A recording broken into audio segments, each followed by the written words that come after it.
Hello everyone. Today is the second video of the Death Adders on the Floor series, and we have our second Death Adder species, Acanthophis woolfi or Acanthophis subspecies Dajarra. And I will just put something to their mouths right away because these guys will move around if I don't. Here is the female.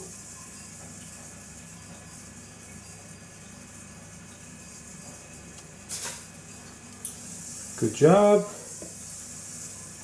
And here's the male. Good job. Okay. So sorry for the rattlesnake rattling in the background. When he has food in, or she has food in her mouth, she just goes unreasonable for a little while. But that's okay. Let's focus on the Death Adders.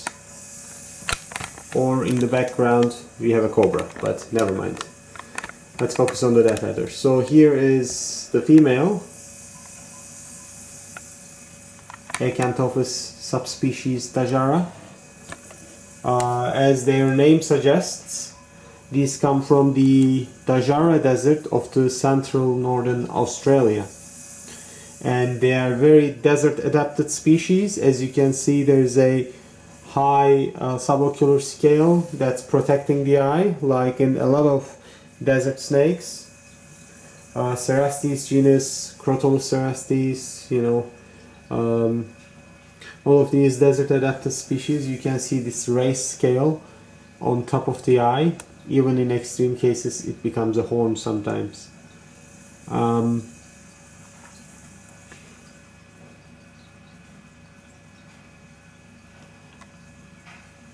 The female here, as you can see, is quite large compared to male. I think they are breeding age and they have been together for a long time actually, but I have not seen any breeding behavior. So I don't think she's gravid, but who knows? Sometimes they just drop on you. The female is a lighter color and the male is a darker color, as you can see. So as far as venom goes, there's practically no difference between this Death Adder species or the Acanthophis antarcticus, which I featured in the last week's video. Again, purely neurotoxic venom, quite strong. And 50% mortality rate without the use of antivenom. With antivenom, almost all cases survive. Again, ambush predators. The only difference between this species and the last species is that this species is quite desert adapted. Okay, the female is getting well ahead, so let's focus on her for a little while. Again, total viperate characteristics, as you can see, even though they're not vipers. Elliptical pupils are visible.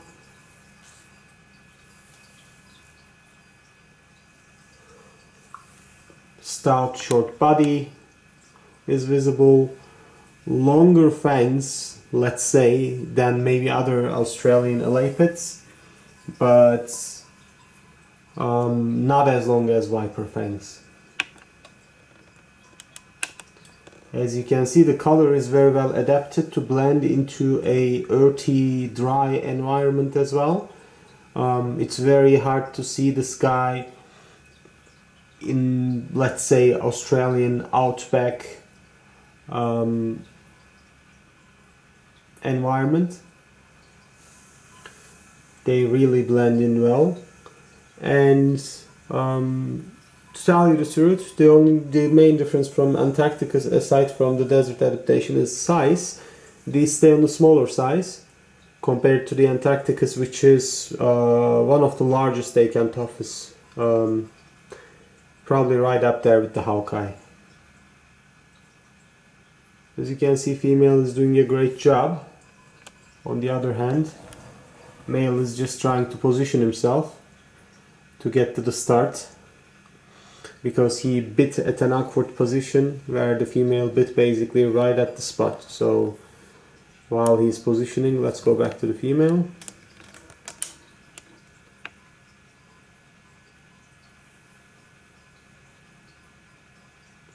I got a pair of this, these are actually South Africa imports. I got a pair of this a while ago, and unfortunately the female didn't survive, and when I opened her up I found some intestinal tumors. She was regurgitating food at a very young age. This male is doing great. The seller was nice enough to replace the female. So I got another female, which is actually better looking, and she's, as you can see, quite healthy, and she's feeding great.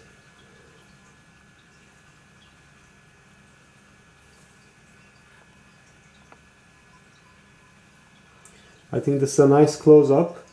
I have about a meter or so between the snake and me, but I'm getting a good footage without basically alarming or scaring the snake when she's feeding. The male, on the other hand, is still trying to get to the head part of the mouse. So probably when the female is done, I'm just gonna remove her, because this species, I mean, all death adders are explosive, but this species is even more so compared to some other death adders.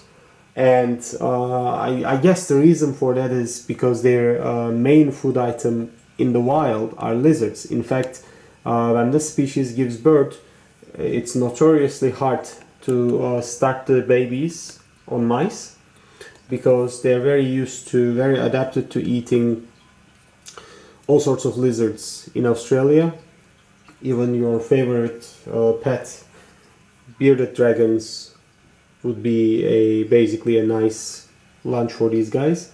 However, of course when they're young. However, the thing with lizards is they're fast. So the ambush predator response is even more explosive compared to other death adders. And also, these do the caudal luring action a lot, moving the tail for prey. And I think that also comes from the fact that the lizard prey would be more attracted to that tail compared to rodent prey. So these the ones that use it more will get fed more for the species. Alright, they're very close now. So what I'll do is I will focus on the male, as you can see, and he's doing a great job, and I'll just take the female out of the way, because again, I do not want her attacking the male. And this has happened before.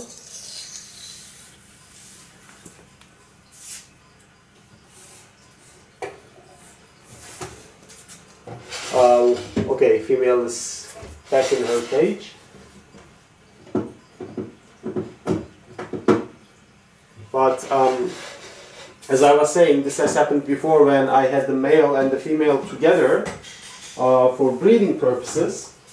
One day I was reaching into the cage to separate them, and the female bit the male right on top of his head. And she didn't let go, and that was basically a feeding bite, and she would continue and consume the male if she could with this size. So that's always problematic, especially in smaller cages with this species. What happened is I basically got them out and made the female release the male by applying pressure to her upper jaw, and then I separated them and hope for the best. And fortunately, she didn't bit anywhere that was extremely vital, I assume.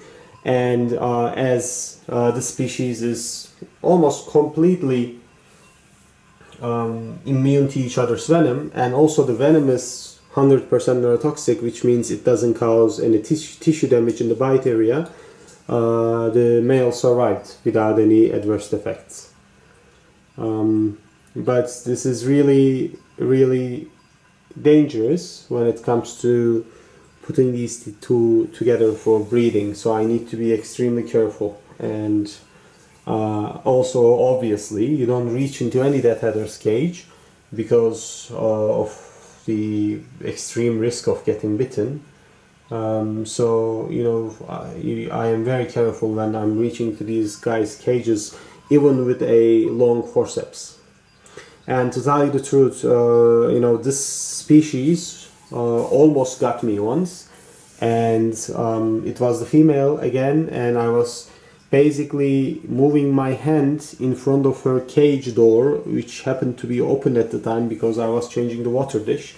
I wasn't inside her cage at all, I was completely outside, but she strikes and she gets me right on the knuckle, and her fang basically scratches all the way down to my fingernail, but she cannot get a grasp because of my bony fingers basically. And to my luck, there was no venom and no adverse effects. But this also showed me once more that even when there's no food involved, and even if I'm not reaching into the cage, even the outside of the cage is not 100% safe when it comes to this species. Alright, let's zoom to the male as well. I just wanted to stay outside and show his beautiful colors to you, but he's almost done. So let's watch this latest part a bit closer. We watched the female straight on, and now we can see the male from the side. They're really beautiful snakes, and they are really not that difficult to deal with if you know what you're doing. It's just that there's this is an obvious no mistake snake, and you're not allowed to do something stupid with them, because if you do, you will get bitten. And that's why, even though you know, they sit and seem like they don't do anything, I wouldn't advise any beginner venomous snake keeper to start with this species, because there's a high likely chance of getting bitten with them.